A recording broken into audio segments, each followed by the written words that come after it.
Hi പ്രിയമുള്ള സുഹൃത്തുക്കളെ, ഇപ്പോൾ ഏറെ നാൾ നീണ്ട അനിശ്ചിതത്വത്തിനൊടുവിലാണ് ഡൽഹി മദ്യനയവുമായി ബന്ധപ്പെട്ട് വ്യാഴാഴ്ച രാത്രി ഡൽഹി മുഖ്യമന്ത്രി അരവിന്ദ് കെജ്രിവാളിനെ എൻഫോഴ്സ്മെന്റ് ഡയറക്ടറേറ്റ് അറസ്റ്റ് ചെയ്തത്.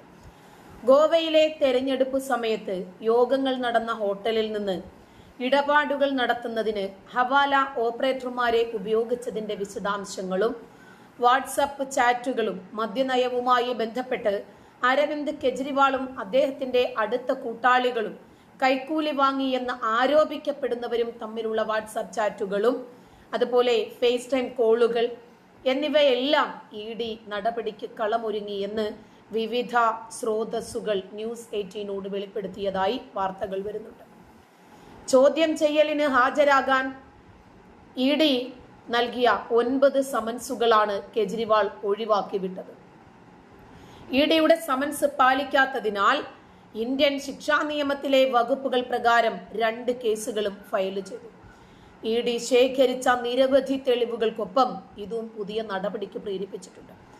രാഷ്ട്രീയ പ്രേരിതവും നിയമവിരുദ്ധവും എന്നാരോപിച്ച് സമൻസ് ഒഴിവാക്കിയ കെജ്രിവാളിന്റെ കത്തുകളും ഇ.ഡി കോടതിയിൽ ഫയൽ ചെയ്ത കേസുകളും കടുത്ത നിയമ നടപടിക്ക് കളമൊരുക്കിയതായി ഒരു മുതിർന്ന ഇ.ഡി ഉദ്യോഗസ്ഥൻ വാർത്താമാധ്യമങ്ങളോട് പറഞ്ഞു. മുൻ ജാർഖണ്ഡ് മുഖ്യമന്ത്രി ഹേമന്ത് സോറനും സമാനമായ രീതിയിലാണ് ഇ.ഡിയുടെ സമൻസുകളോട് പ്രതികരിച്ചതെങ്കിലും പിന്നീട് അദ്ദേഹവും അറസ്റ്റ് ചെയ്യപ്പെട്ടു. ഇ.ഡിയോ അല്ലെങ്കിൽ മറ്റേതെങ്കിലും കേന്ദ്ര സംസ്ഥാന അന്വേഷണ ഏജൻസികളോ നിയമ നിർവഹണ ഏജൻസികളോ പുറപ്പെടുവിച്ച സമൻസ് നിയമവിരുദ്ധമാണ് എന്ന് ആർക്കും പറയാൻ കഴിയില്ല എന്ന് CBIയിലും ഇ.ഡിയിലും നേരത്തെ പ്രവർത്തിച്ചിരുന്ന ഒരു ഉദ്യോഗസ്ഥൻ ന്യൂസ് 18നോട് പറഞ്ഞതായിട്ട് വാർത്ത വരുന്നുണ്ട്. ഏതാണ് നിയമപരമെന്നും നിയമവിരുദ്ധമെന്നും വിധിക്കാനുള്ള അവകാശം അവർക്കില്ല. ആർക്കെങ്കിലും സമൻസുകളോട് എതിർപ്പുണ്ടെങ്കിൽ അതിനെ നിയമപരമായി നേരിടുന്നതിനുള്ള വഴികളുണ്ട് വേറെ. അവർക്ക് കോടതിയെ സമീപിക്കാനും സമൻസുകൾ റദ്ദാക്കാനും വഴികളുണ്ട്. എന്നാൽ അതുവരെയും സമൻസുകളോട് പ്രതികരിക്കേണ്ടതുണ്ട്. കൃത്യമായ ഇടവേളകളിൽ 9 സമൻസുകളാണ് ഇ.ഡി കേജ്രിവാളിന് അയച്ചത്.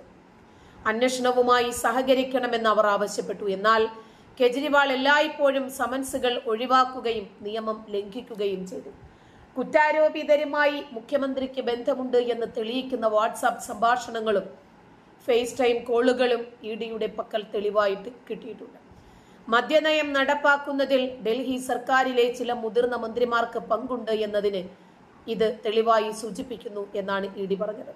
2022 ജൂലൈയില് Delhi chief secretary Naresh Kumar governor lieutenant ആണ് വിനയ് കുമാർ സക്സേനയ്ക്ക് റിപ്പോർട്ട് സമർപ്പിച്ചതോടെയാണ് ഡൽഹി മദ്യനയത്തെ ചുറ്റിപ്പറ്റിയുള്ള അഴിമതി പുറത്തു വരുന്നത് തന്നെ.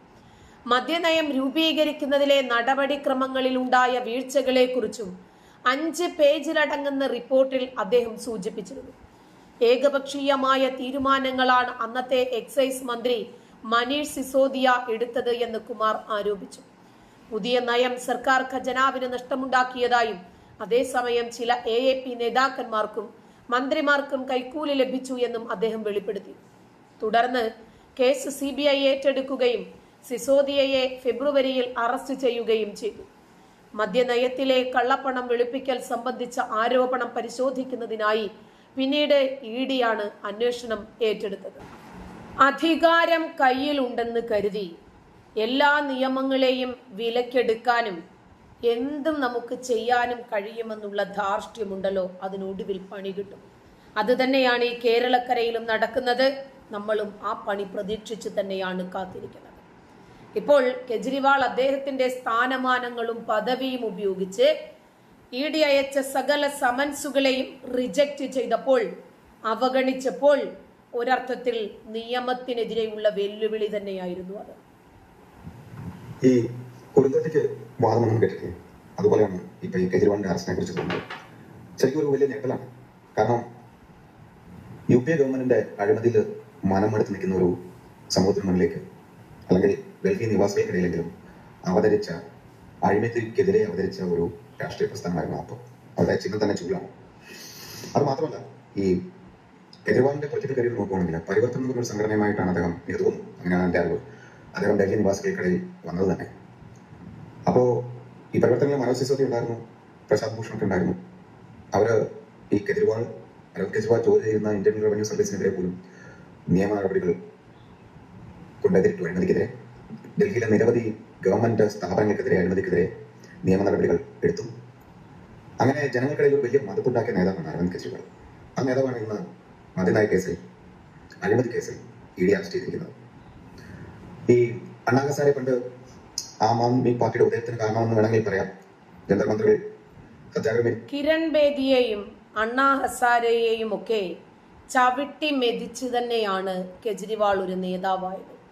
അഴിമതിയെ തൂത്ത് തരിപ്പണമാക്കി വൃത്തിയാക്കി നല്ല ഒരു ഗവൺമെന്റ് ജനങ്ങൾക്കു വേണ്ടി ജനങ്ങളാൽ തെരഞ്ഞെടുക്കപ്പെട്ട ജനപ്രതിനിധി ഭരിക്കണം എന്നുള്ള തത്വം ജനങ്ങളെ പഠിപ്പിച്ച ഒരു പാർട്ടി അഴിമതിയിൽ മുങ്ങിക്കുളിച്ച് നിൽക്കുമ്പോൾ ജനങ്ങൾ ഇനി ആരെയാണ് വിശ്വസിക്കേണ്ടത്?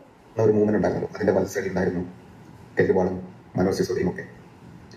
അങ്ങനെയാണ് എനിക്ക് തോന്നുന്നു ആം ആദ്മി പാർട്ടിയുടെ ഉദയം തന്നെ. കാരണം അഴിമതി കൊണ്ട് പൊറുതിമുട്ടിയ ഒരു രാഷ്ട്രീയ അഴിമതി. ഒരു പോയിന്റ് കൂടി പറയട്ടെ, അഴിമതി കൊണ്ട് പൊറുതിമുട്ടിയിരിക്കുന്ന ഒരു പക്ഷേ അതുപോലെയുള്ള മറ്റൊരു സംസ്ഥാനമായിരിക്കും ഈ കേരളം. കേരളത്തിൽ പിണറായിയും കുടുംബവും കാണിക്കുന്ന സ്വേച്ഛാധിപത്യം കാരണം മടുത്ത് പ്രയാസപ്പെട്ട് എന്ത് ചെയ്യണമെന്നറിയാതെ വീർപ്പുമുട്ടിയിരിക്കുന്ന കേരളത്തെ കേന്ദ്രം അവഗണിക്കുന്നു. കണ്ട് അനുഭവിച്ച പൊറുതിമുട്ടിയ ഒരു സമൂഹത്തിൽ അവതരിച്ച രാഷ്ട്രീയ പ്രസ്ഥാനമായിരുന്നു ആം ആദ്മി പാർട്ടി.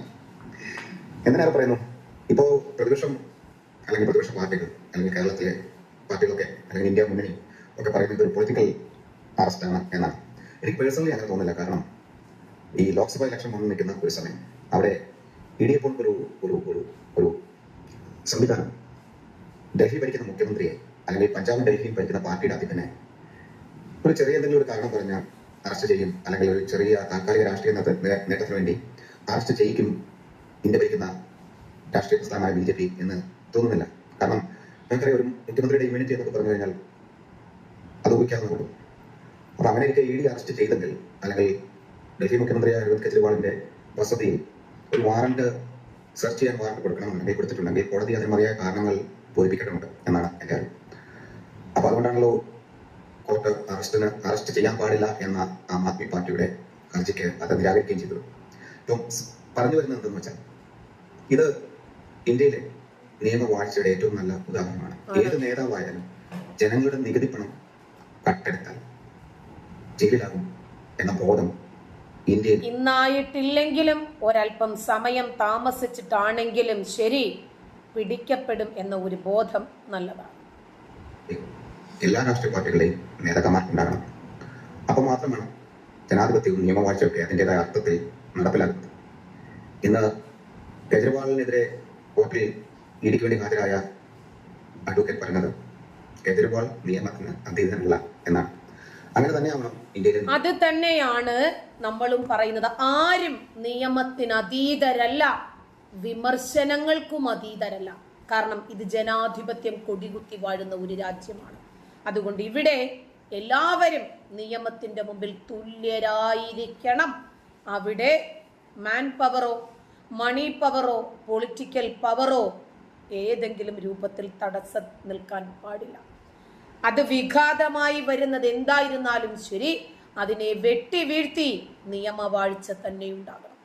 നിയമത്തിന് അതീതരല്ല ഒരാളും, വിമർശനങ്ങളിൽ നിന്നും ഒരാളും മുക്തരുമല്ല ആകരുത്. നന്ദി.